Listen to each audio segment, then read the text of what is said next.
Pelatih PSM Makassar Bernardo Tavares tak ingin menganggap remeh PS Barito Putra. Walau timnya saat ini memuncaki klasemen sementara Liga 1 2022-2023 dengan 33 poin dari 16 laga, 9 kemenangan, 6 imbang dan sekali kalah. Pelatih berkebangsaan Portugal tersebut meminta anak asuhnya tidak lengah saat menantang Barito Putra.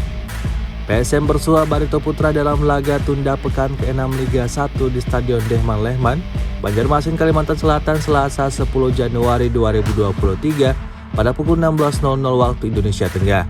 Menurut Bernardo Tavares, posisi Barito Putra di papan klasemen sementara tidak menunjukkan kualitas dimiliki saat ini. Tim berjuluk Laskar Antasari itu memang masih berkutat di zona degradasi, peringkat 16 dengan 14 poin. Hasil 3 kemenangan, 5 kali imbang dan 8 kali kalah. Juru taktik 42 tahun ini menilai Barito Putra merupakan tim bagus dan berisi materi pemain bagus pula. Bahkan, menjadi tim sulit ditaklukkan di 6 pertandingan terakhir putaran pertama berlangsung pada Desember 2022. Dari 6 laga, meraih 2 kemenangan, 3 kali imbang dan hanya sekali kalah.